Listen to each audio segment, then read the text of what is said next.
ఇంకొక మంగళవారం దేవుని సన్నిధానంలో ఉండి దేవుని వాక్యాన్ని ధ్యానించుకోవడానికి దేవుడు మనకిచ్చిన ఈ తరుణాన్ని బట్టి దేవునికి వందనాలు. ప్రార్థనతో ఈ యొక్క బైబిల్ స్టడీ కార్యక్రమాన్ని ప్రారంభం చేసుకుందాం.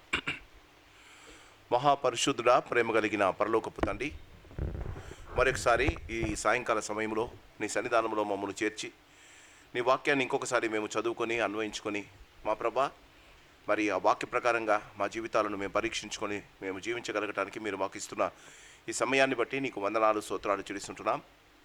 సంఘాన్ని మీరు ప్రేమించి సంఘానికి ఇచ్చిన వివిధమైన పరిచర్యలను బట్టి నీకు వందనాలు. ఆ పరిచర్యలో ప్రాముఖ్యమైనది బైబిల్ స్టడీ కార్యక్రమంలో మరి మా తండ్రి మేము కొద్దిమందిగా చేరి నీ వాక్యాన్ని ధ్యానించి ప్రతి వారం ఒక అధ్యాయాన్ని చదువుకొని ఆ అధ్యాయంలోని పారమార్థిక సత్యాలను జరిగిన విషయాలను మేము ధ్యానించి దానిని మా జీవితాలకు అన్వయించుకొని జీవించగలగటానికి మీరు చూపుతున్న కృపను బట్టి నీకు వందనాలు తండ్రి. సంఘాన్ని మీరు గతించిన దినాలన్నింటిలో మీరు కాపాడి రక్షించి సంఘంలోని ప్రతి కుటుంబాన్ని మీరు జ్ఞాపకం ఉంచుకొని మీరు చేస్తున్న మంచి విషయాలను బట్టి నీకు వందనాలు.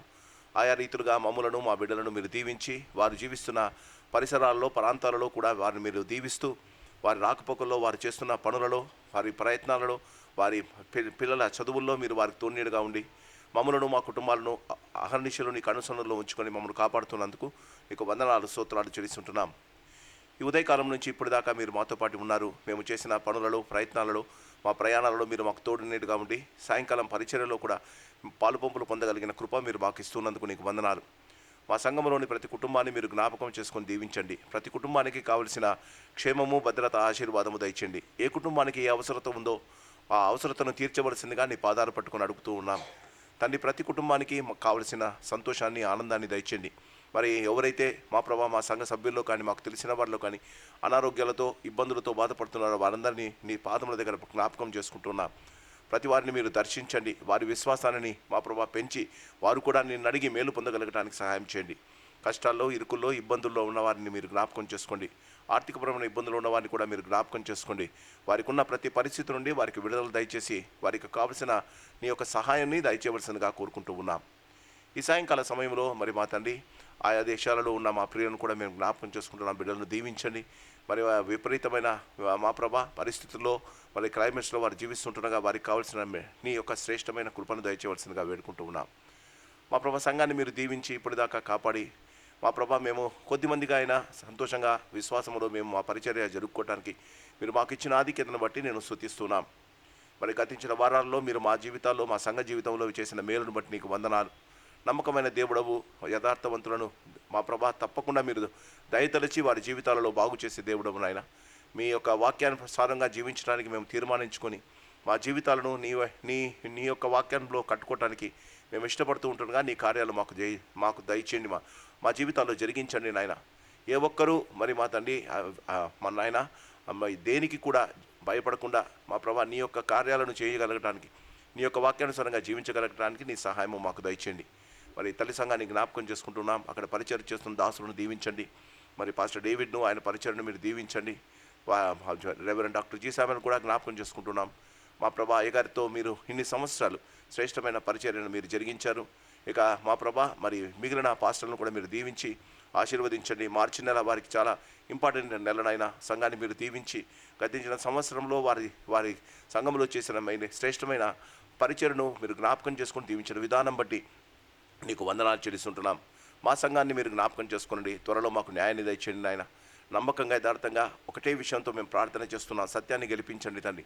మరి మా తండ్రి సత్యాన్ని గెలిపించి మరి మా తండ్రి నీ నామాన్ని మహిమపరుచుకొని మీరే నిజమైన దేవుడు అని మేమందరము మరొకసారి మా ప్రభా మా చేతులెత్తి నేను స్తుతించగలగటానికి సహాయం చేయండి. ఈ సాయంకాల సమయంలో నీ తోడు సహాయము కాపుదల భద్రతను దయచేసి వచ్చిన వారిని దీవించండి. వస్తున్న వారిని సకాలంలో తీసుకొని రండి. మేము ఇలా కలుసుకొని నీ నామాన్ని మా ప్రభా ధ్యానించి నీ కొరకై జీవించి మా జీవితాలలో వాక్యాలను మా జీవితాల్లో అన్వయించుకునే భాగ్యం మీరు మాకు ఇస్తున్నందుకు నీకు వందనాలు చెల్లిస్తూ ప్రతి అంధకార శక్తిని యేసు నామములో బంధించి నీ నామము పైకెత్తబడి మేమందరము ఆశీర్వదింపబడే భాగ్యం మాకు దయచేయమని ప్రాణప్రియుడైన యేసు నామాన్ని అడిగి వేడుకుంటున్నాం మా పరమ తండ్రి. ఆమెన్. ఈ సాయంకాలం 2వ దినవృత్తాంతముల గ్రంథం 23వ అధ్యాయాన్ని మనం ధ్యానించబోతున్నాం. వచ్చిన వారందరూ రెండవ దినవృత్తాంతముల గ్రంథం 23వ అధ్యాయాన్ని మనము ధ్యానించుకుంటున్నాం. దయచేసి బైబిల్ ఉన్న వారందరూ 2వ దినవృత్తాంతములు 23వ అధ్యాయాన్ని మొదటి నుండి చివరి దాకా చదువుకుందాం. దాని తర్వాత ధ్యానించుకుందాం. రెండవ దినవృత్తాంతముల గ్రంథం 23వ అధ్యాయము మొదటి నుండి చివరి దాకా. అంతటా ఏడవ సంవత్సరమందు యెహోయాదా ధైర్యము తెచ్చుకొని శతాధిపతులతోనూ యెరోహాము కుమారుడైన అజర్యాతోనూ యెహోహానాను కుమారుడైన ఇష్మాయేలుతోనూ ఓబేదు కుమారుడైన అజర్యాతోనూ అదాయా కుమారుడైన మహేషాతోనూ జిక్రీ కుమారుడగు ఎలీషాపాతుతోనూ నిబంధన చేయగా, వారు యూదా దేశమంతటను సంచరించి యూదావారి పట్టణములన్నిటి నుండి లేవీయులను ఇశ్రాయేలుల పితరుల ఇండ్ల పెద్దలను సమకూర్చి యెరూషలేమునకు తోడుకొని వచ్చిరి. జనులందరూ సమాజముగా కూడి దేవుని మందిరములో రాజుతో నిబంధన చేసుకొనినప్పుడు అతడు వారితో ఇట్లనెను, యెహోవా దావీదు కుమారులను గూర్చి ఇచ్చిన సెలవు చొప్పున రాజకుమారుడు రాజ్యమేలవలను. కాబట్టి మీరు చేయవలసినదేమనగా, మీలో యాజకులైన వారేమి లేవీలైన వారేమి విశ్రాంతి దినము లోపల ప్రవేశించువారు 3 భాగములై, ఒక భాగము ద్వారపాలకులుగా ఉండవలను, ఒక భాగము రాజనగరునొద్ద ఉండవలను, ఒక భాగము పునాది గుమ్మమునొద్ద ఉండవలను. జనులందరూ యెహోవా మందిరపు ఆవరణంలో ఉండవలను. యాజకులను లేవీలను పరిచారము చేయువారు తప్ప యెహోవా మందిరము లోపలికి మరి ఎవరునూ రాకూడదు. వారు ప్రతిష్ఠింపబడిన వారు గనుక వారు లోపలికి రావచ్చును గాని జనులందరూ యెహోవా ఇచ్చిన ఆజ్ఞ చొప్పున బయట ఉండవలను. లేవీలందరూ తమ తమ ఆయుధములను చేతపట్టుకొని రాజు చుట్టూను ఉండవలను. మందిరము లోపలికి మరి ఎవరైనా వచ్చినలా ఆ వచ్చిన వారికి మరణశిక్ష విధించుడి. రాజు లోపలికి వచ్చినప్పుడేమి బయటికి వెళ్ళినప్పుడేమి మీరు ఆయనతో కూడా ఉండవలను. కాబట్టి లేవీయులను యూదావారందరూ యాజకుడైన యెహోయాదా ఆజ్ఞ అంతటి ప్రకారము చేసిరి. యాజకుడైన యెహోయాదా వంతుల వారికి సెలవీయలేదు గనుక ప్రతివాడు విశ్రాంతి దినమున బయటికి వెళ్ళవలసిన తన వారిని, ఆ దినమున లోపలికి రావలసిన తన వారిని తీసుకొని వచ్చెను.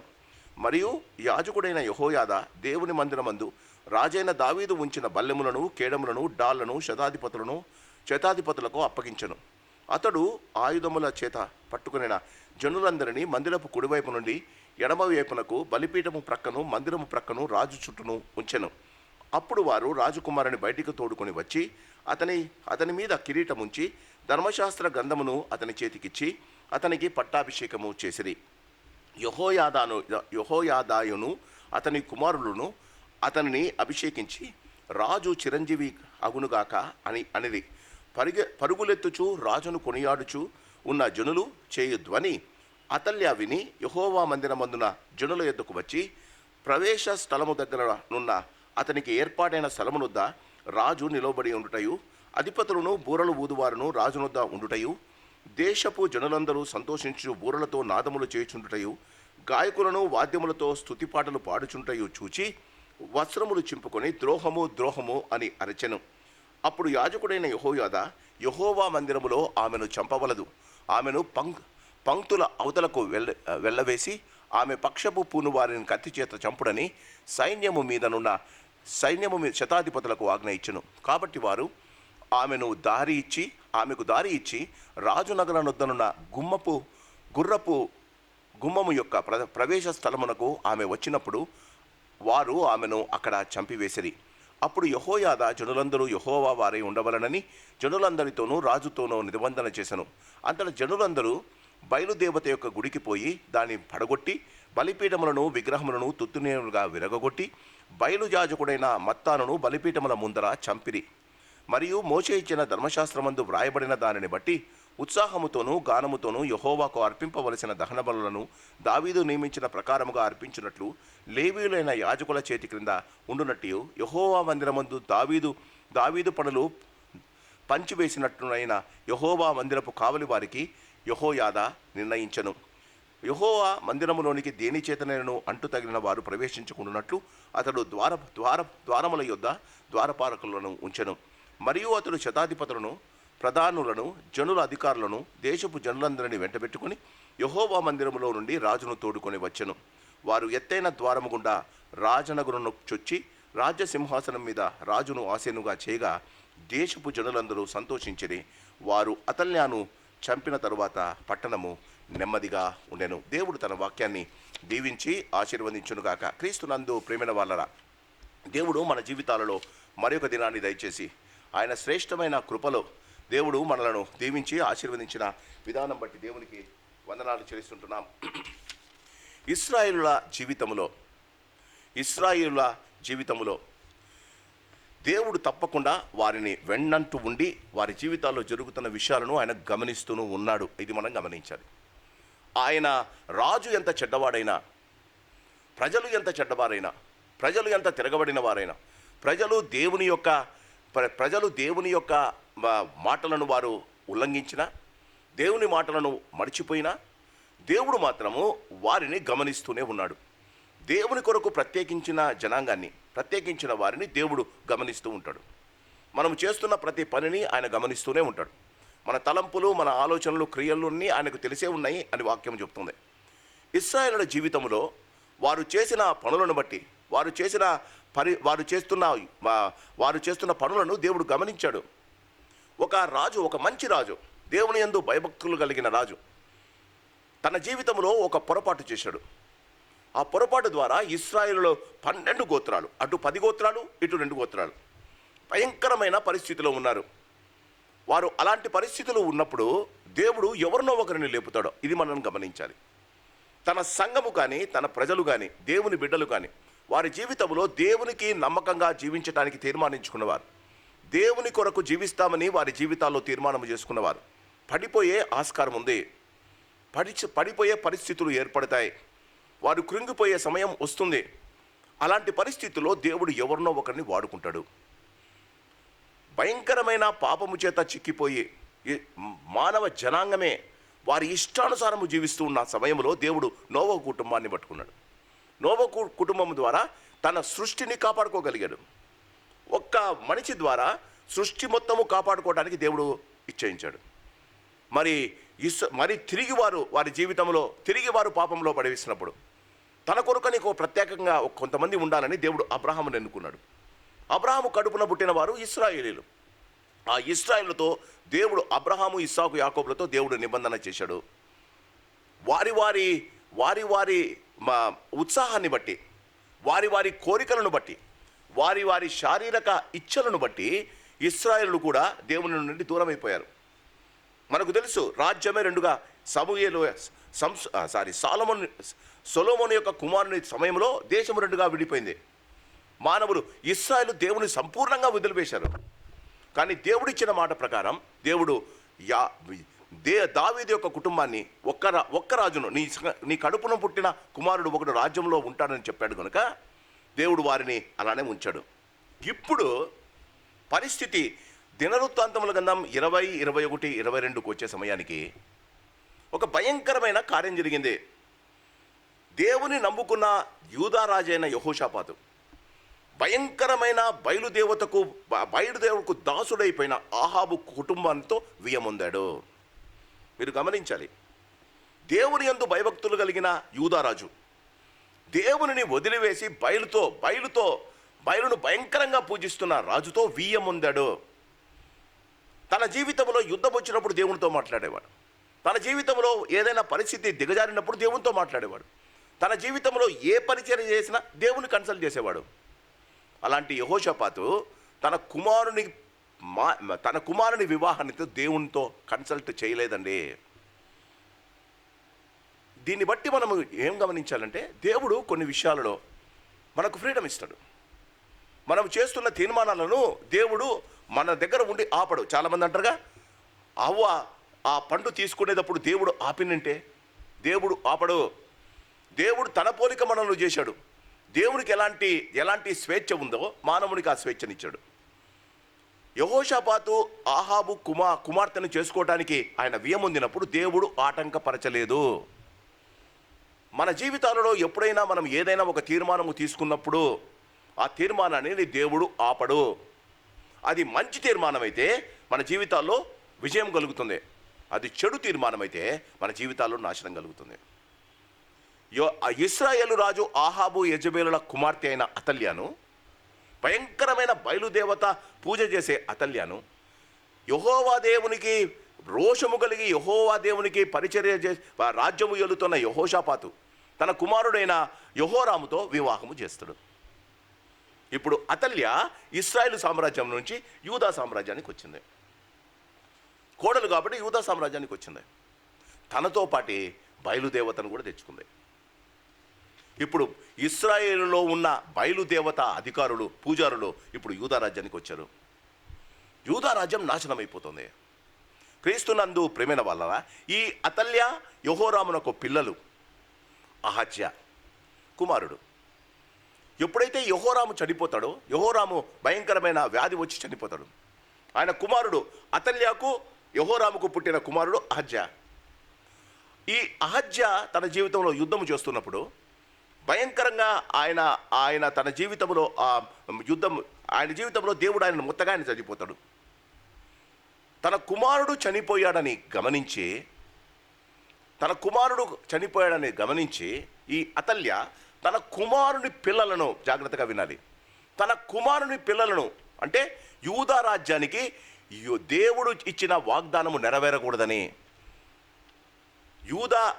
దావీదు సంతానము నుండి వచ్చిన యూదా సామ్రాజ్యపు రాజులలో ఒక్కరు కూడా మిగలకూడదని తన సొంత కుమారుని పిల్లలను చంపివేస్తుంది. క్రీస్తునందు ప్రేమైన వల్ల ఈ అగత్యాన్ని మీరు గమనించాలి. ఒక అవ్వ తన ఇంట పుట్టిన కుమారుని పిల్లలను చంపివేస్తుంది. ఇలాంటి భయంకరమైన పరిస్థితుల్లో దేవుడు ఏం చేస్తాడు? ఇలాంటి భయంకరమైన పరిస్థితులు దేవుడు చూసి ఊరికే ఉంటాడా? అన్యాయమో అక్రమమో మన దగ్గర జరుగుతూ ఉన్నప్పుడు దేవుడు ఊరికే ఉంటాడా? దేవుడు ఇంటర్ఫియర్ కాడా?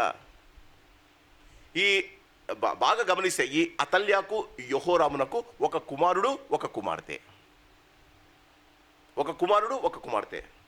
కుమారుడు అహజ్యా రాజుగా చచ్చిపోయాడు. వాళ్ళ రాజుగా చచ్చిపోయిన కుమారుని ఒక తల్లి వచ్చి ఆ కుమారుని పిల్లల్ని చంపడానికి పూనుకుంది. ఎందుకు? తన కడుపున పుట్టిన కుమారుని యొక్క పిల్లలను ఎందుకు చంపింది? ఒకటే ఆశ, దేవుని యొక్క కార్యాలు నెరవేరకూడదు, దేవుని నోట నుండి వచ్చిన మాటలు నెరవేరకూడదు. దేవుడు ఏమన్నాడు? నీ కడుపున పుట్టిన కుమారుని ఒకరిని నేను తప్పకుండా రాజ్యంలో ఉంచుతా. నాన్నమ్మ వచ్చి తన ఇంటిలో ఉన్న వారినందరినీ చంపివేస్తే, షీ హాజ్ యాక్సెస్, ఆమె రాజుగా బతుకుంది.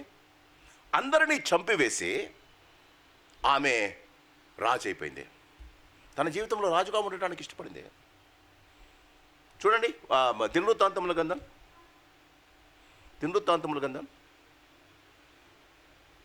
22వ అధ్యాయం. దినవృత్తాంతముల గ్రంథం 22వ అధ్యాయం 10వ వచనం. నేను చెప్పిన మాట చూడండి. అహజ్యా తల్లి అయిన అతల్య తన కుమారుడు చనిపోయినని వినినప్పుడు ఆమె లేచి యూదావారి సంబంధులకు రాజవంశములందరినీ హతము చేసెను. తల్లి లేచి కుమారుడి పిల్లలను చంపేసిందట. ఎందుకు? బాగా గమనించండి, వాక్యం ఉంది. యూదావారి సంబంధులకు రాజవంశముల పిల్లలందరినీ చంపేసింది. అంటే ఒకే ఉద్దేశం, దేవుని నోట నుండి వచ్చిన మాట జరగకూడదు. సాతాను యొక్క ఒకే ఉద్దేశం, ఏ వ్యక్తి అయితే దేవుని మాటల మీద, దేవుని ప్రమాణాల మీద, దేవుని యొక్క వాగ్దానాల మీద జీవిస్తూ ఉంటాడో ఆయనను కదిలించి వేయాలి.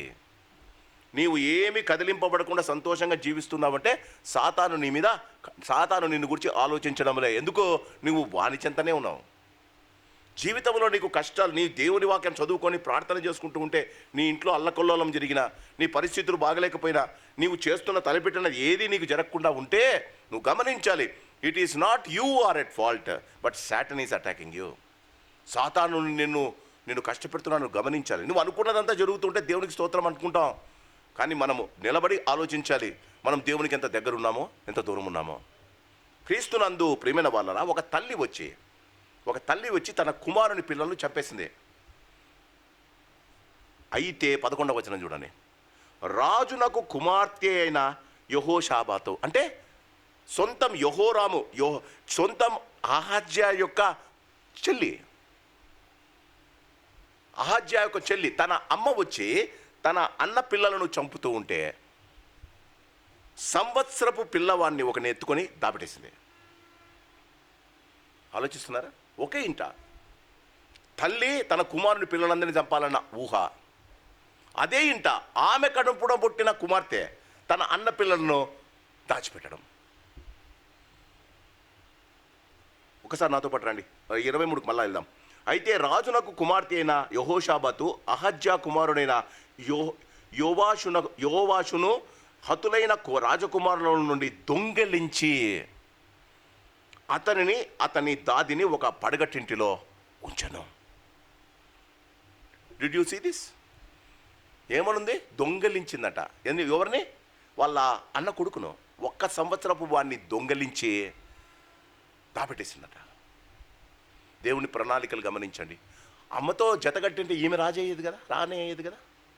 అమ్మతో జతగట్టింటే అన్న చచ్చిపోయాడు, అన్న పిల్లలందరూ చంపిస్తే ఈమె భర్త రాజు అయ్యేవాళ్ళు కదా. ఒక్కరైనా, ఇంత పెద్ద యూదా జనాంగంలో ఒక్కరైనా దేవుని యందు భయభక్తులు కలిగి మంచి చేయడానికి ఇష్టపడతారు. అది మనం గమనించాలి. సంఘములో ఒక్కరు సరైన రీతిగా ఆలోచించి దేవుని కార్యాలు దేవుడు చేస్తాడన్న నమ్మకంతో మనం ఉంటే, ఈమెకు ఎవరు సహాయం చేశారు? ఈమె పేరు చూడండి, ఈమె పేరు ఇక్కడ ఉంది కదా, ఆ కుమార్తెనా యెహోషాబాతు మళ్ళా అతల్య కూతురే.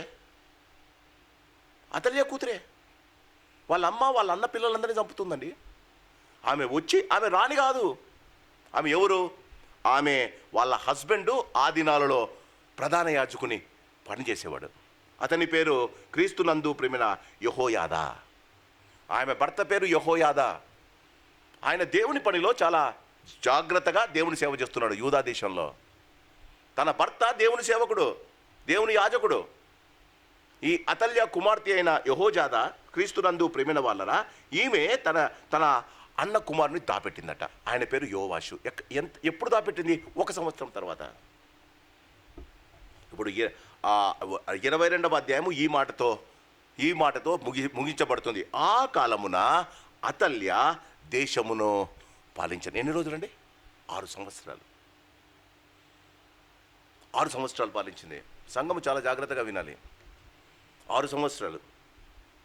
ఎందుకు దేవుడు యూదా దేశములో దావీదు యొక్క కుమారుడు తప్పకుండా, దావీదు కుమారుడు రాజ్యము మీద ఉండక మానడు అన్న వాగ్దానం ఇప్పుడు ఏమైంది అని మిమ్మల్ని అడుగుతున్నా. దేవుని బిడ్డలైన యూదావారు, నిజమైన దేవుని సేవిస్తున్న యూదా జనాంగం దేవునికి కూడా విరోధులయ్యారు.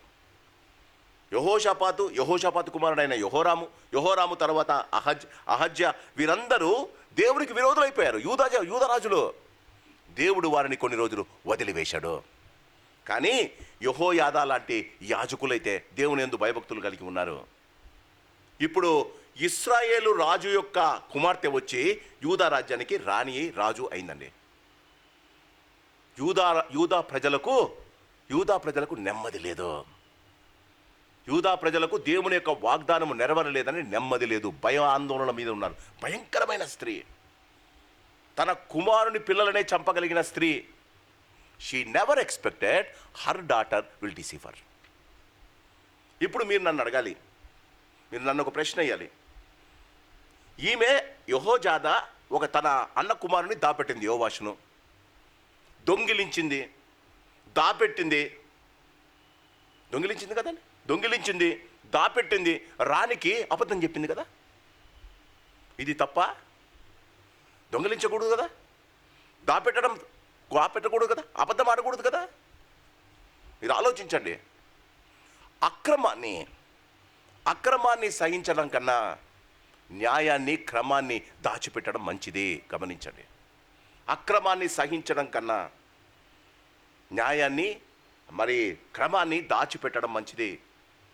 ఇక్కడ 23వ అధ్యాయానికి వచ్చే సమయానికి అంతటా 7వ సంవత్సరమున యోవాషునకు 7 సంవత్సరాలు, అంటే ఆమె 6 సంవత్సరాలు అక్కడ పాలించింది. 7వ సంవత్సరమున సునాద సంవత్సరం. మీరు వింటే సంఖ్యాకాండంలో అంటాడు, 7వ సంవత్సరమున నేను న్యాయాన్ని జరిగిస్తా. చర్చి గమనించాలి. 7వ సంవత్సరమున నేను న్యాయాన్ని జరిగిస్తా. నా సంఘములో కానీ, నా దేశానికి కానీ, నా ప్రజలకు కానీ అది విడుదల సంవత్సరం. మనం 19లో బయటకు వచ్చాం. ఇప్పుడు ఎంత అండి?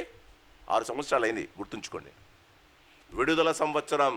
దేవుడు ఎందుకో ఈ మాటలు మనకు చెప్తున్నాడు. అంతటా 7వ సంవత్సరం అందు యెహోయాదా ధైర్యము తెచ్చుకొని, క్రీస్తునందు ప్రేమైన వాళ్ళరా, దేవుడు మనకు కావలసిన వాక్యం ఇస్తున్నాడు. దేవుడు మనకు అప్రోప్రియేట్ వాడు. మన సంఘము ఎలా నడుస్తుందో దేవుని వాక్యం అలా. ఈ దినం ఏం ప్రత్యేకంగా తీసుకోలే. ఈయన రాజు కాదు, యెహోయాదా రాజు కాదు. యెహోయాదా దేవుని యాజకుడు. దేవుని యాజకుడు ఇప్పుడు రాజ్యము ఏలుతున్న భయంకర రాణి మీద తిరగబడాలి. తన బావగారి పిల్లలందరినీ చంపేశాడు, ఆమెని చంపింది. ఇప్పుడు ఆమె మీద తిరగబడాలి. వాక్యం చూడండి ఏముందో. యెహోయాదా ఏమంట? ధైర్యము తెచ్చుకో. ఎప్పుడు విశ్వాసి తన జీవితంలో ధైర్యము తెచ్చుకుంటాడో దేవుడు ఆయనకి కావలసిన సహాయం చేస్తాడండి. గిద్యోను గొర్రెబొచ్చు, మీకు కథ తెలుసు కదా. గిద్యోను గొర్రెబొచ్చు, ఆయన గొర్రెబొచ్చుని బట్టి దేవునికి దాని మీదనే మంచుపడమంటాడు. యోధుడా, దేవుని దూత వచ్చి ఏమంటుంది? ఇశ్రాయేలులు నాశనం అయిపోతున్నారు, ఆ శత్రువులు వచ్చి వాళ్ళు చంపుతున్నారు. యోధుడా ధైర్యము తెచ్చుకో. ఎప్పుడు ఒకడు సంఘములో క్రమము సక్రమాన్ని బాగు చేయడానికి ధైర్యము తెచ్చుకుంటాడో ప్రజలు వారికి సహాయం చేస్తారు. మనము ఎప్పుడు మనం మాటల మీదనే ఉండి, మన చేష్టల మీదనే ఉండి, మనము ప్లానింగ్ చేసుకుంటూ మనమే ఎవడో ఒకడు ధైర్యం చేయాలి. దేవుని కార్యాలు చేయడానికి ధైర్యం చేయాలి. ఇప్పుడు మీరు గమనించండి, అతడు ధైర్యము తెచ్చుకొని శతాధిపతులతోనూ యెహోయాము కుమారుడైన అజర్యాతోనూ, మొదటిది యెహోహానాను కుమారుడైన ఇష్మాయేలుతోనూ, రెండవవాడు ఓబేదు కుమారుడైన అజర్యాతోనూ, మూడవవాడు అదాయాకు కుమారుడైన మయతోనూ, నాలుగవవాడు జిక్రీ కుమారుడైన ఎలీషాపాతుతోనూ నిబంధన చేయగా. క్రీస్తునందు ప్రియమైన వాళ్ళరా, మన జీవితంలో మనం గమనిస్తే కొన్నిసార్లు అన్యులు మనకు సహాయం చేస్తారు. కొన్నిసార్లు దేవుని ఎరగని వారు మనకు సహాయం చేస్తారు. దేవుడు వారి ద్వారా మనకు సహాయం చేస్తాడు. క్రీస్తునందు ప్రియమైన వాళ్ళరా, మీకు బైబిల్లో జరిగిన ఒక కథ, మీకు జరిగిన విషయం చెప్తా. యేసు ప్రభువును దర్శించడానికి 3 జ్ఞానులు వస్తారు. జ్ఞానులు వచ్చిన తర్వాత, వారు జ్ఞానులు వెళ్ళిపోయిన తర్వాత, మత్తయి సువార్తలో ఉంది, జ్ఞానులు వచ్చి 2వ అధ్యాయం, వాళ్ళు వెళ్ళిపోయిన తర్వాత హేరోదు రాజునకు కోపం వస్తుంది. కోపం వచ్చి ఏం చేస్తారండి? 2 సంవత్సరాల వాళ్ళందరినీ ఒక్కసారి నాతో పాటు మత్తయి సువార్త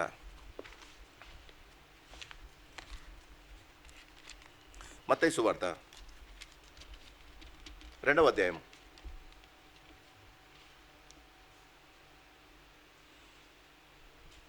మత్తయి సువార్త 2వ అధ్యాయం 13వ వచనం.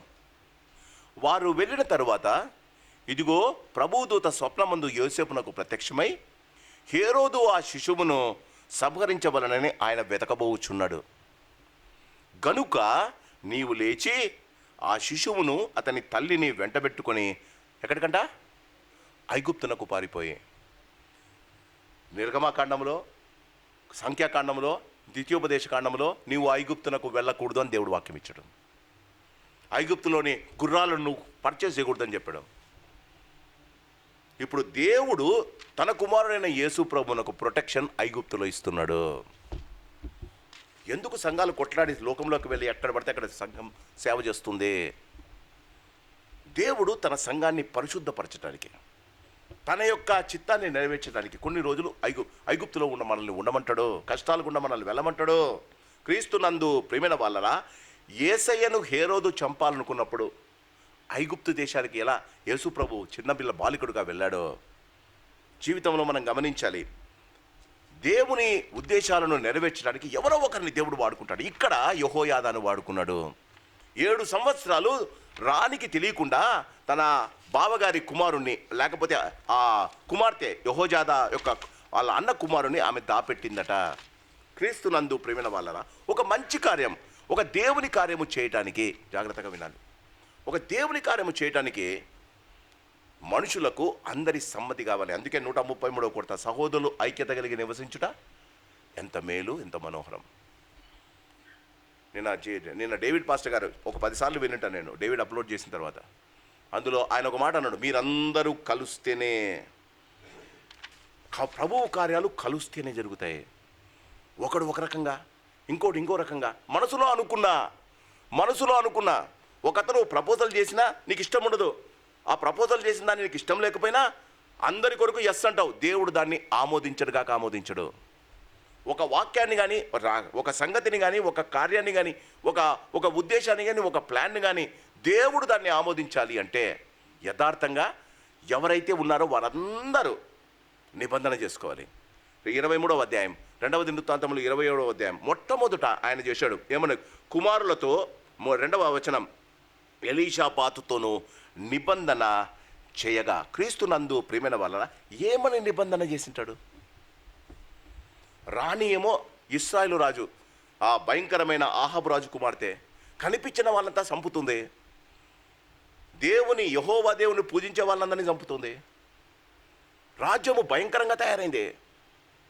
ఈయన ఏమని నిబంధన చేశాడు? ఏమని నిబంధన చేసిండొచ్చు? మనము కలిసి ఒక తీర్మానము తీసుకుంటున్నాము. మనకు మరణము ఎదురైనా మనము చేసిన నిబంధనలకు కట్టుబడి ఉండాలి, మధ్యలో వదలకూడదు. క్రీస్తునందు ప్రియమైన వాళ్ళరా ఆయన నిబంధన చేయగా, బాగా గమనించండి, ఆయన దేవుని సేవకుడు, ఆయన మందిరంలో ఉండాలా. 2వ వచనం వారు చేసిన ఈ నలుగురు 5 మంది వారు యూదా దేశమంతటను సంచరించి యూదా వారి పట్టణములన్నింటిలో లేవీలను ఇశ్రాయేలును పితరుల ఇండ్ల పెద్దలను సమకూర్చి యెరూషలేమునకు తోడుకొని వచ్చిరే. యెహోయాదా వారిని పిలిచి వారితో నిబంధన చేశాడు. క్రీస్తునందు ప్రియమైన వాళ్ళరా యోవాషు 7 సంవత్సరముల వాడైనప్పుడు 7 సంవత్సరాలకు రాజుగా అభిషేకం చేయొచ్చు అని బైబిల్లో ఉంది. మినిమం 7 ఇయర్స్ ఉండాలి. 7 ఇయర్స్ దాకా దాపెట్టాడండి. 7 ఇయర్స్ దాకా దాపెట్టిన తర్వాత దావీదు గోత్రము నుండి వచ్చిన ఈ రాజును ఇప్పుడు రాజు చేయాలి. రాజు చేయాలంటే రాణి దగ్గర తన పరివారం ఉంది, రాణి దగ్గర సైన్యం ఉంది, రాణి దగ్గర యూదా సైన్యమే కాకుండా ఇశ్రాయేలు సైన్యం కూడా ఆమెను కాపాడుతుంది. ఇప్పుడు ఎవరితో పని చేయించుకోవాలి? ఒక్కసారి నాతో పాటి వారు యూదా దేశమంతటను సంచరించి యూదా వారి పట్టణములన్నింటిలో లేవీయులను, అది they took only those people who are set aside to do the God's work. వారు మిగిలిన వారి దగ్గర ఎఫ్రాయిం గోత్రం ఉంది, వారి దగ్గర యూదా గోత్రం ఉంది, వారిని ఎందుకు పిలవలేదండి? ఎందుకంటారు? వీరు ఇతర గోత్రికులను అక్కడ ఉన్నారు వాళ్ళతో పాటు, వారిని ఎందుకు పిలవలే? లేవీయులు దేవునికి ప్రత్యేకింపబడిన వారు, వారు దేవుని సేవ చేయడానికి వారి జీవితాలను ఇస్తారు, కానీ వారు పక్కనకు వెళ్ళరండి. ద రైట్ డిసిషన్ ఆఫ్ యెహోయాదా చేసిన మంచి ఆలోచన ఏంటంటే లేవీయులలో, ఇశ్రాయేలులో ఉన్న లేవీయులను మీరు దగ్గరికి తీసుకురండి. క్రీస్తునందు ప్రియమైన వాళ్ళ చూడండి, జనులందరూ 3వ వచనం జనులందరూ సమాజముగా కూడి దేవుని మందిరములో రాజుతో నిబంధన చేసుకున్నప్పుడు అతడు వారితో ఇట్లా వారు వచ్చారు. అప్పుడు వారి ముందు ఈ 7 సంవత్సరాల రాజును పెట్టారు. మీరు ఒకటి గమనించాలి, వారి చుట్టూ ఉన్న వారందరూ యెహోరాము యొక్క తల్లి, యెహోరాము కుమారులు అందరినీ చంపేసిందన్న పుకారు పుట్టించారు. కానీ ఆ యెహోరాము యొక్క చెల్లెలు యెహోషాబాతు తన భర్తతో కలిసి యెహోయాదో కలిసి ఒకరిని యోవాషును 1 సంవత్సరం అప్పుడు వారికి ఏం తెలిసి ఉండదు, అప్పుడు వాడిని దాపెట్టారు. మొట్టమొదటి వారి పని ఏంటి? యోవాషు అహజ్యా యొక్క కుమారుడని నిరూపణ చేయాలి, అంతే కదండి. ఎవరంటే వాళ్ళ కొడుకును కూడా తీసుకొని వచ్చి పెట్టొచ్చుగా. యోవాషు చనిపోయిన అహజ్యా యొక్క కుమారుడని నిరూపణ చేయాలి. దానిని అందరూ ఒప్పుకోవాలి. ఎంత కష్టమండి? నేను దాపెట్టాను అంటే వింటారా? నేను చేశాను అని వింటారా? ఎవరో నీవో ఎవరన్నా తెచ్చుకొని పెట్టుకున్నాడు అనొచ్చుగా. ఎందుకు వారు నమ్మారు? ఎందుకు నమ్మింటారండి? యెహోయాదా మరియు ఆ యెహోషాబాత వాళ్ళ భార్యాభర్తల యొక్క విశ్వాస జీవితం, వారి జీవితంలో వారు అబద్ధము చెప్పరని వారు నమ్మారు. ఇశ్రాయేల్ అందరికీ యెహోయాదా అంటే ఒక మంచి రెస్పెక్ట్ ఉందండి. ఆయన తన జీవితంలో దేవుని కార్యాలు శ్రద్ధగా చేస్తాడు, తన భార్యను దేవుని కార్యాలలో నిమగ్నం ఉంచుతాడు, తను తప్పకుండా అబద్ధమాడడు, ఈయన తప్పకుండా సరి అయినదే చెప్తున్నాడు. ఇశ్రాయేల్ అందరూ అంగీకరించారండి. ఒక నాయకుడు తన జీవితంలో ప్రజలను మెప్పించగలిగినట్టు విశ్వాస జీవితంలో జీవించాలి. ఇంట్లో కూడా పిల్లలు మన మాట వినాలి అంటే మనము దేవుని యందు భయభక్తులు కలిగి మనము చెప్పిన మాటలు, మనం మాట్లాడుతున్న మాటలు దేవుని వాక్యానుసారంగా ఉండడం పిల్లలు గమనిస్తే తప్పకుండా మన జీవితాల్లో దేవుని కార్యాలు దేవుడు జరిగిస్తారు. క్రీస్తునందు ప్రియమైన వాళ్ళారా, వారు చూడండి ఒక్కసారి, కాబట్టి మీరు చేయవలసినదేమనగా, 4వ వచనం, కాబట్టి మీరు చేయవలసినదేమనగా మీలో యాజకులైన వారేమి లేవీలైన వారేమి విశ్రాంతి దినముల లోపల ప్రవేశించువారు 3 భాగములై, కేవలము లేవీయులను దేవుని మందిరములో సేవ చేసేవారిని మాత్రమే వాడుకున్నారండి. మీరు 3 భాగాలు కావాలి. 3 భాగం, ఒక భాగము రాజునగరు వద్ద ఉండవలను, ఒక భాగము పునాది గుండము వద్ద ఉండవలను, జనులందరూ యెహోవా మందిరపు ఆవరణములో ఉండవలను. దీన్ని బట్టి మనకేం తెలుస్తుంది? ఇక్కడ ఒక రాజును ప్రతిష్ఠ చేయాలి. రాజునకు దావీదు కడుపున పుట్టిన ఈ కుమారునికి తిరిగి రాజసింహాసనం ఇవ్వాలి. ఆయన కేవలం లేవీయులను మాత్రమే పిలుచుకున్నాడు. చాలా తక్కువ మంది ఉండొచ్చు, రాణి దగ్గర చాలామంది సైన్యం ఉండొచ్చు. ఆమె చూడండి, ఆయన చేసుకున్నది కొంతమందిని రాజుకు కావలిగా ఉంచాడు, కొంతమందికి శతాధిపతులతో మాట్లాడి దేవుని ఆలయమునకు వారిని తీసుకొని వెళ్ళి మొదట ఆయన వారితో శపథము చేయించిన తర్వాత యెరూషలేము దేవాలయంలోనే వారు అన్ని మాటలు మాట్లాడుకున్న తర్వాత క్రీస్తునందు ప్రియమైన వాళ్ళ 6వ వచనం, యాజకులు లేవీలు పరిచారము చేయవారు తప్ప యెహోవా మందిరం లోపలికి మరి ఎవరు? ఎందుకు? Why did they choose only Levites?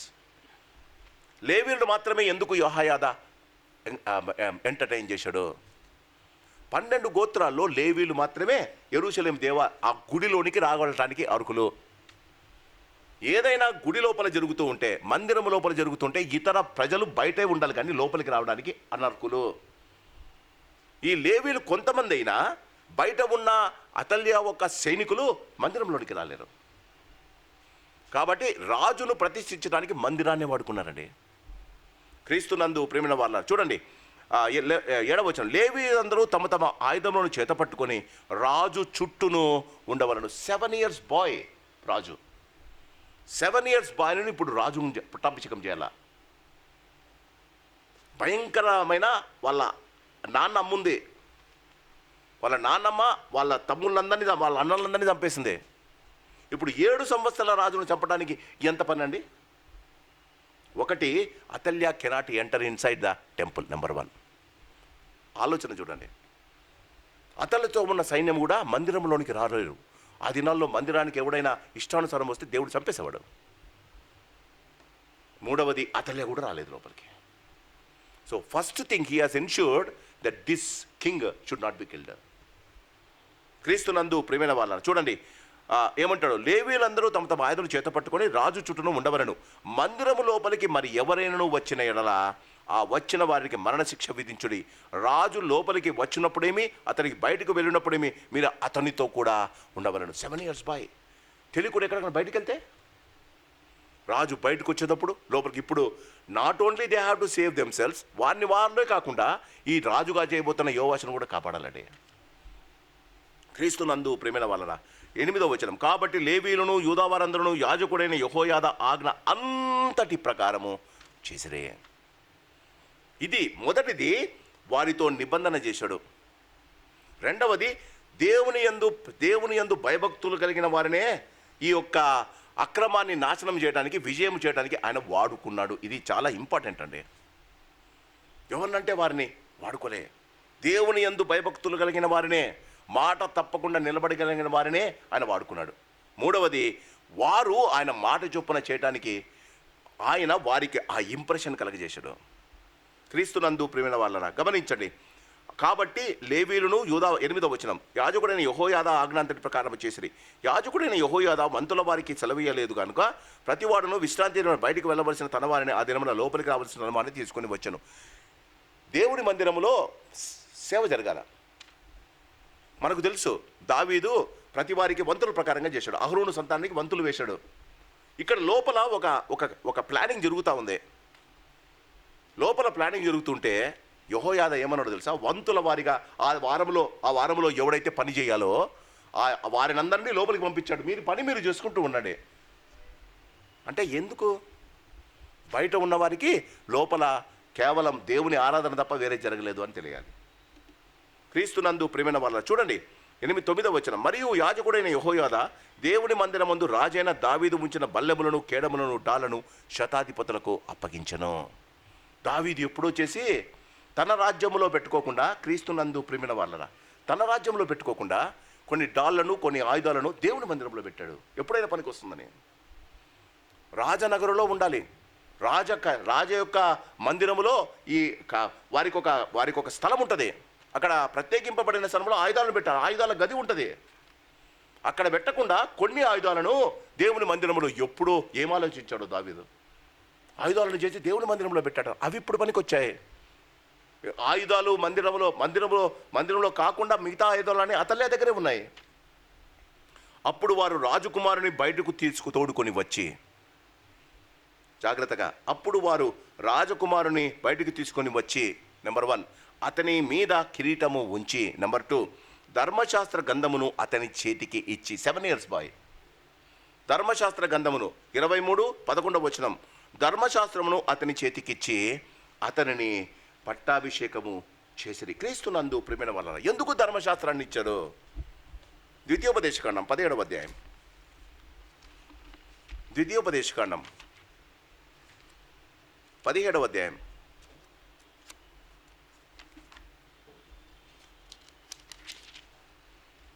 ద్వితీయోపదేశకాండం 17వ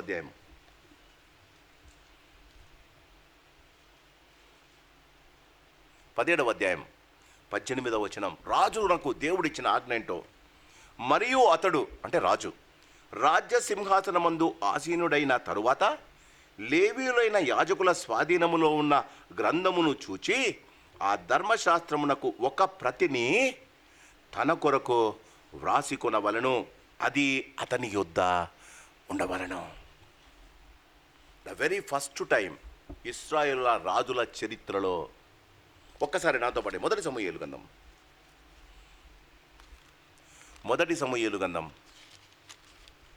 10వ అధ్యాయం, మొదటి సమూయేలు గ్రంథం 10వ అధ్యాయము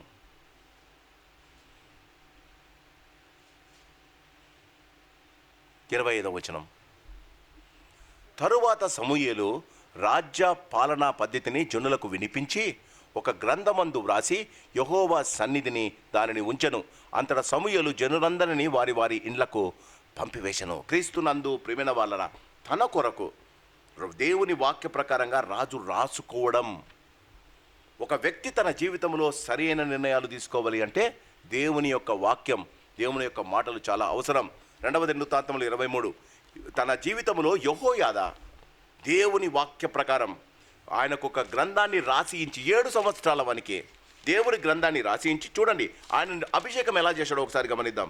మొదట వారు రాజకుమారుని బయటకు తోడుకొని వచ్చి, first time he is shown to the people. రెండవది అతని మీద కిరీటము ఉంచి ధర్మశాస్త్ర గ్రంథమును అతని చేతికిచ్చి అతనిని పట్టాభిషేకము చేసిరే. ఇదండి నార్మల్ రూలు. క్రీస్తునందు ప్రియమైన, అప్పటిదాకా దేవుని యొక్క వాక్యాన్ని మనం గమనిస్తే, నేను పొద్దున గమనించా, అప్పటిదాకా సౌలును సమూయేలు అభిషేకించాడు, రాజునుగా చేశాడు. దావీదును సమూయేలు అభిషేకించాడు.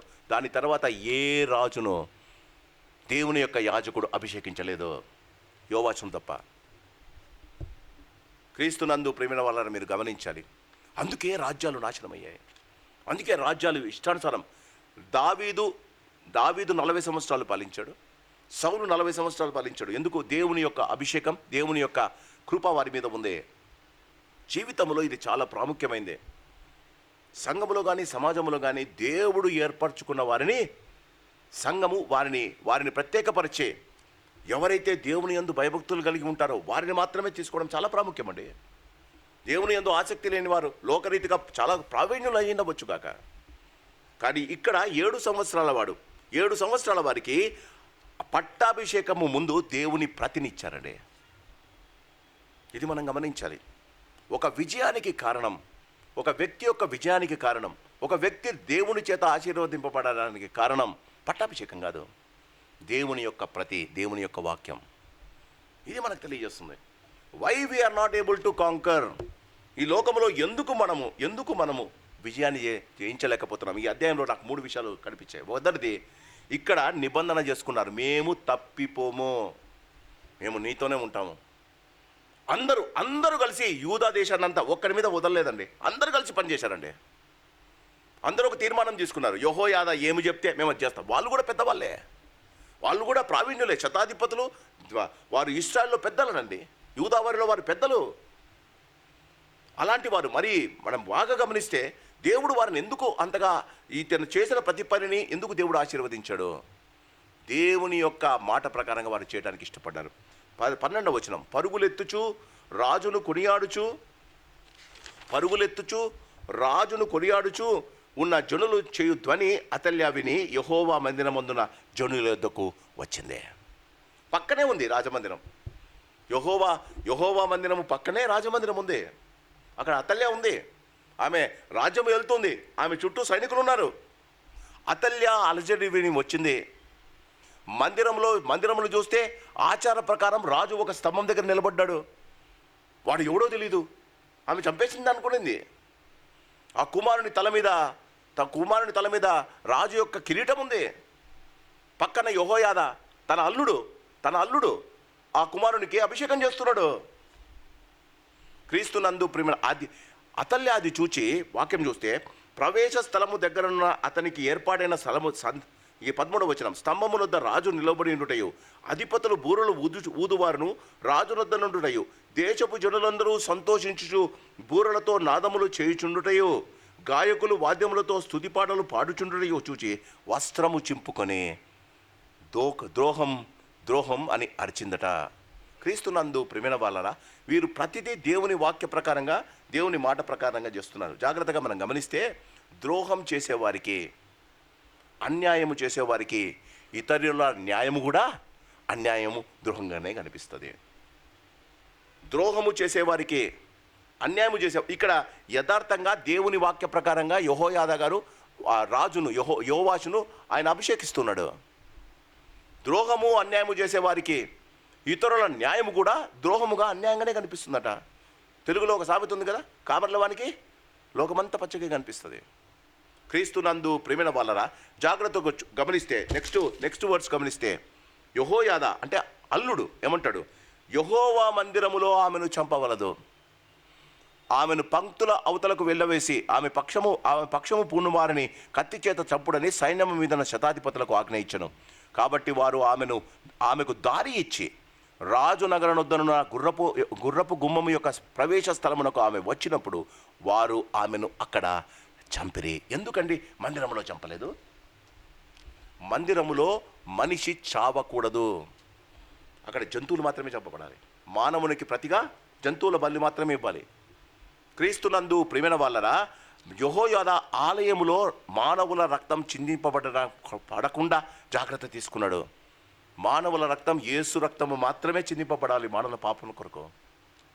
క్రీస్తునందు ప్రేమైన వాళ్ళరా గమనించండి 10వ వచనం, కాబట్టి వారు ఆమెను దారి ఇచ్చి 16వ వచనం, అప్పుడు యెహోయాదా జనులందరూ యెహోవా వారై ఉండవలనని జనులందరితోనూ రాజుతోనూ నిబంధన చేసిన. అప్పుడు యెహోయాదా జనులందరూ యెహోవా వారై ఉండవలనని జనులందరితోనూ రాజుతోనూ నిబంధన చేసెను. చిన్నవాడు, 7 సంవత్సరాల వాడు, మామ ఏది చెప్తుంటే అది చేస్తున్నాడు. ఏం చెప్పాడంట, నీవు రాజువు కాదు, నీవు యెహోవా. చూడండి ఏమంటాడు, మీరు యెహోవా వారై ఉండవలను. క్రీస్తునందు ప్రేమైన వాళ్ళరా, మన జీవితంలో ఎప్పుడైతే మనము యెహోవా కార్యాలు చేయటానికి, వ్యక్తిగత కార్యాలు కాకుండా యెహోవా కార్యాలు చేయటానికి మనం పూనుకుంటే చివరికి దేవుడు మన కార్యాలను సఫలపరుస్తాడు. 17వ వచనం, అంతటా జనులందరూ, ఇప్పుడు ఒక పని చేయాలి, అంతటా జనులందరూ బయలుదేవత యొక్క గుడికి పోయి దాన్ని పడగొట్టి బలిపీఠ విగ్రహములను తుత్యంగా విరగగొట్టి బయలు యాజకుడైన మత్తాను బలిపీఠము ముందర చంపిరే. జీవితంలో గమనించాలి, న్యాయాన్ని దేవుడు నీకు ఇచ్చిన తర్వాత, న్యాయము దేవుడు నీ జీవితంలో జరిగించిన తర్వాత అన్యాయాన్ని, అక్రమాన్ని తొలగించుకోవాలి. అది నీ పని. అన్యాయము, అక్రమము మనతో పాటు జీవించడానికి మనము మనోళ్ళే కదా, మన బంధువులే కదా, మనవారే కదా. ఈ మత్తన్య కూడా ఇశ్రాయేలుడే. అతల్య వాడిని బయలుదేవతకు బయలుదేవతలకు యాజకుడిని చేసిందే. బయలుదేవతకు పూజ చేయకపోతే అతల్లి చంపుతుంది. బయలుదేవతను అక్కడ ఉండడం, బయలుదేవతకు గుడి కట్టించింది, అక్కడ ఒక పూజారిని పెట్టింది. ఫస్ట్ యెహోయాదా ఏం చేశాడు? పోయి ఆ గుడిని పడగొట్టాడు. అక్రమము దేవుడు కాని దానిని పడగొట్టాడు. అన్యాయము అక్రమమును దేవుడు ప్రతిసారి చెప్పేది అదే. అన్యాయము అక్రమము మీ మధ్య నివసించరాదు, దానిని నాశనం చేయాలి. అన్యాయం చూడండి, అంతటా వారు జనులందరూ బయలుదేవత యొక్క గుడికి పోయి దాన్ని పడగొట్టి బలిపీఠములను విగ్రహములను తుత్తునీయగా విరగగొట్టి బయలు యాజకుడైన మత్తానును బలిపీఠముల ముందర చంపిరే. తప్పు కదండి, పాపం. వాడేం చేస్తాడు? తప్పే. క్రీస్తునందు ప్రేమైన వాళ్ళని గమనించాలి. జీవితంలో దేవుడు కాకుండా ఇతరులను పూజించకూడదని దేవుడు 10 ఆజ్ఞల్లో 2వ ఆజ్ఞ, ఏ విగ్రహాన్ని పెట్టుకోకూడదు, వాటికి పూజింపకూడదు, వాటికి సాగిలపడకూడదు. ఇశ్రాయేలు అన్న వాడు తన జీవితంలో ఇంకొక దేవతకు పూజ చేయడం, ప్రజలను ప్రేరేపించడం ఎంత భయంకరమైన పని చూడండి. 18వ వచనం, మరియు మోషే ఇచ్చిన ధర్మశాస్త్రమందు వ్రాయబడిన దానిని బట్టి ఉత్సాహముతోనూ గానముతోనూ యెహోవాకు అర్పింపవలసిన దహన బలులను దావీదు నియమించిన ప్రకారంగా అర్పించున్నట్లు. ఫస్ట్ది రాజును అభిషేకించారు. రెండవది దేవుని జ్ఞాపకం చేసుకొని ఆయనకు కానుకలను అర్పించారు. దీనికంటే ఈ రెండు జరగడానికంటే ముందు వాళ్ళ మధ్య నివసిస్తున్న అన్యాయాన్ని, అక్రమాన్ని వారు పూర్తిగా తొలగించుకున్నారు. బాగా గమనించండి, దేవుడు వారికి అధికారం తిరిగి ఇచ్చాడు. దేవుడు యోవాషు వల్ల, యెహోయాదా వల్ల పోగొట్టుకున్న వారి అధికారాన్ని ఇచ్చాడు. తిరిగి వారు అర్పించకంటే ముందు జాగ్రత్తగా ఇది మీ మనసులోకి వెళ్ళాలి. అందుకే చెప్తున్నా, వారు తిరిగి దేవుని మందిరానికి వచ్చి దేవునికి థ్యాంక్స్ గివింగ్ అర్పించకంటే ముందు వారి అభిషేకానికి, వారి అర్పణకు మధ్య వారు అక్రమాన్ని తొలగించుకున్నారు. బయలుదేవత యొక్క పూజారిని వారు చంపేశారు.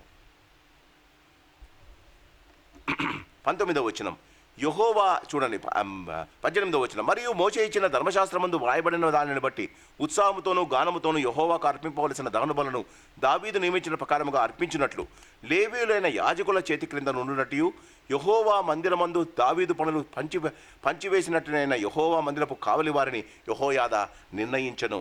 యెహోవా మందిరములోనికి దేని చేతనైనను అంటు తగిలిన వారు ప్రవేశించకుండానట్లు అతడు ద్వారముల యొద్ద ద్వారపాలకులను ఉంచెను. జాగ్రత్తగా గమనించండి, బైబిల్ గ్రంథంలో ఉంది, ఎలాంటి వారు దేవుని మందిరంలోనికి వెళ్ళకూడదు. అంటు తగిలిన వారంటే పాపం చేసిన వారు. అంటు తగిలిన వారంటే దేవుని వాక్య ప్రకారంగా వారి జీవితంలో అపరిశుద్ధంగా జీవిస్తున్నవారు. అంటు తగిలిన వారు లోపలికి పోకుండా ద్వారపాలకులను ఉంచాడట.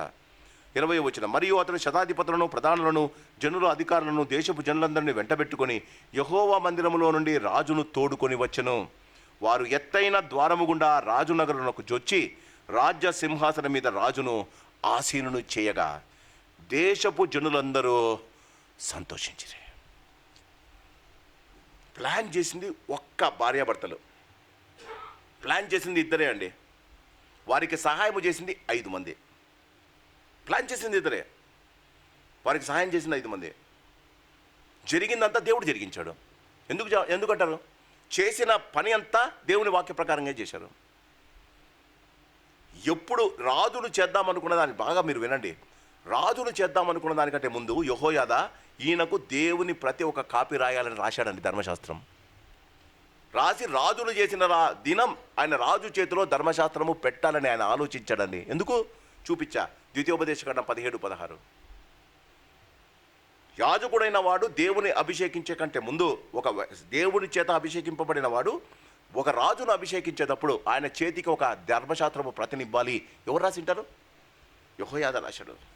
See the preparation of a person. దేవుని కార్యాలు జరిగించడానికి ఒక వ్యక్తి ఇంతగా కష్టపడి, ఏదండి ఆదికాండం, నిర్గమకాండం, లేవికాండం, సంఖ్యాకాండం, ద్వితీయోపదేశకాండం అండి, ఈ 4 రాశాడట యెహోయాదా. ప్రతిని ఆయన చేతిలో పెట్టాడట. How many days? ఈ 7 సంవత్సరాల్లో ఆయన చేసిన పని అది. ఈ 6 సంవత్సరాల్లో యెహోయాదా చేసిన పని ఇది. ఒక్క వ్యక్తి దేవుని కొరకు దేవుని వాక్యానుసారంగా చేయగలిగితే 23వ అధ్యాయము 21వ వచనము, దేశ జనులందరూ సంతోషించరు. వాళ్ళు మాత్రమే కాదండి, మన జీవితాల్లో దేవుడు ఇది కోరుకుంటాడు. If you want to do God's work, do it in a God's way. దేవుని కార్యాలు దేవుని పద్ధతి ప్రకారమే జరగాలి. దేవుని కార్యాలు దేవుని పద్ధతి ప్రకారమే జరగాలి. క్రీస్తునందు ప్రేమైన వాళ్ళ మంచి మనసుతో ఏ కార్యము చేసినా దేవుని వాక్య ప్రకారంగా మంచి మనసుతో ఏ కార్యములు చేసినా ప్రజలలో సంతోషం వస్తుందండి. దేశ ప్రజలందరూ సంతోషించిరి. 21వ వచనం, వారు అతల్యాను చంపిన తరువాత పట్టణము, బాగా గమనించండి, సస్తే నెమ్మది వస్తుందా? ఏడుపు రావాలి కదా. అతల్య అక్రమానికి గుర్తు, అతల్య అన్యాయానికి గుర్తు. దేవుడు అంటాడు, నీ పరిసరాలలో నీ సరిహద్దులలో అన్యాయము అక్రమమును నివసింపనీయకూడదు. అతల్యాను చంపితే దేశము నిర్మలమైనట. రాజును దేవుని వాక్య ప్రకారంగా ఒక చిన్న 7 సంవత్సరాల రాజును అభిషేకిస్తే దేశ ప్రజలు సంతోషించారట. అతల్య చనిపోతే, ఈ మాట మీరు గుర్తుంచుకోవాలి, అతల్య చనిపోతే దేశము నెమ్మదిగా. There may be one person in the world, in our church there may be one person. ఒకని వల్ల ఇంత జరుగుతుందేమో మనం గమనించాలి, దేవుని అడగాలి. అతల్య చనిపోగా ప్రజలందరూ నెమ్మది పొందారు. నాట్ ఓన్లీ యూదా, ఇశ్రాయేల్ వారు కూడా నెమ్మది పొందారు. మన జీవితాలలో గమనించాలి, మొదటిది నిబంధన చేసుకోవాలి. దేవుని కార్యం కొరకు నేను వెనుక తిరగను. దేవుని కార్యాలు జరిగించడానికి దేవుడు నన్ను వాడుకోవడానికి ఇష్టపడ్డాడు. నేను చివరి దాకా నేను నిలబడతాను. రెండవది, ఒక వ్యక్తి మంచి దేవుని వాక్య ప్రకారంగా ఆయన చేయడానికి ఆయన ఒక పద్ధతిని ఒక ప్లాన్ను చెప్తే ఆ ప్లాన్ ప్రకారంగా చేయాలి. ప్రతి వానికి ఒక్కొక్క తలంపు ఉంటుంది, ప్రతి వానికి ఒక్కొక్క ఆలోచన ఉంటుంది. కానీ ఒక నాయకుడు ఉంటాడు, ఆ నాయకుడు దేవుని వాక్య ప్రకారంగా మనకు ఏదైనా తెలియజేస్తే దాన్ని ఫాలో అవ్వడానికి మనం ఇష్టపడాలి. మూడవది, స్వార్థం ఉండకూడదు. ఇక్కడ వీరు చేసినదంతా ఈ లేవీయులు, యెహోజాదా చేసినంత, వాళ్ళకి పిల్లలు లేరా? వాళ్ళకి పిల్లలు ఉన్నారు. వాళ్ళ పిల్లలు రాజులుగా చేసి ఉండొచ్చు కదా, వీడిని చంపేసి. ఆలోచించండి, స్వార్థం ఉండకూడదు. ఎవరిని దేవుడు అభిషేకించాడో వాళ్ళని అభిషేకించాలి. దేవునికి ఏమి అర్పించాలో అర్పించే కంటే ముందు అన్యాయము అక్రమమును సంపూర్ణంగా తీసివేయాలి. దేవుని అర్పించాలి. చివరిగా దేశ ప్రజలందరూ నీ కార్యము చేత దేశ ప్రజలందరూ సంతోషిస్తారు. యెహోయాదా మన సంఘంలో ఎవరున్నారో తెలీదు. యెహోజాదా ఆమె భార్య అంటే అతల్య యొక్క కుమార్తె ఎవరో మన సంఘంలో తెలీదు. దేవుడు ఎవరినో కొన్ని వాడుకుంటాడు. కాబట్టి క్రీస్తునందు ప్రేమైన వాళ్ళరా, ఈ అధ్యాయంలో ఏమంటుందంటే 7వ సంవత్సరం సునాద సంవత్సరం, దేవుడు మనకు విడుదలనిచ్చే సంవత్సరం. సంబడి హస్ టు ధైర్యము వహించి, అది యెహోయాదా ధైర్యము వహించి, ఒకరు వారి జీవితాల్లో ధైర్యం వహించాలి. ప్రజలందరూ సంతోషిస్తారు. అన్యాయము అక్రమము దేవుడు తీసివేస్తాడు. దేవుడు ఈ మాటలను దీవించి మన సంఘానికి కావలసిన ధైర్యాన్ని ఇచ్చి ఆయన వాక్య ప్రకారంగా మనం వెళ్తూ ఉండగా వాక్యానుసారంగా జీవించగలిగిన కృప దేవుడు మనకు దయచేయునుగాక. ప్రార్థన చేసుకుందాం.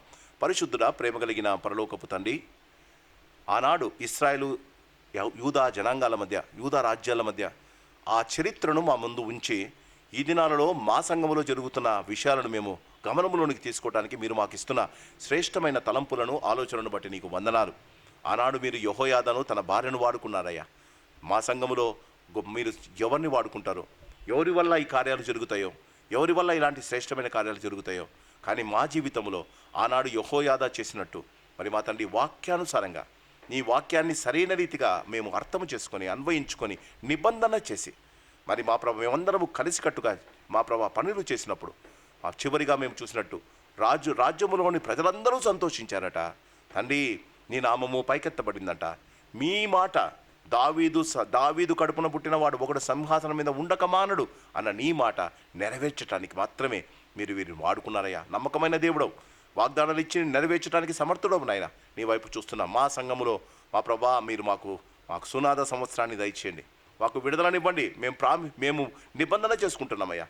అన్యాయమును అక్రమంతో మేము జతకట్టమయ్యా.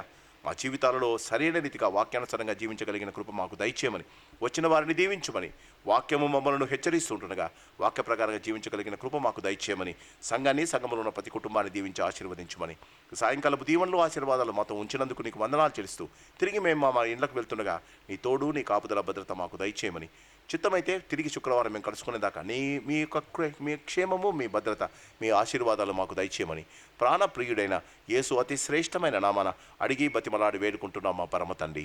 ఆమెన్. పరమ తండ్రి ప్రేమ, ప్రభు యేసు వారి కృప, పరిశుద్ధాత్మ దేవుని అన్యోన్య సహవాసం చేరిన మనకును, మన సంఘానికి, రాలేని వారికి, సారథ్విక సంఘానికి ఆయన కృపా కాపుదల భద్రత ఇప్పుడు ఎల్లప్పుడూ సదాకాలము తోడై ఉండును గాక. Amen. God bless you. Good night.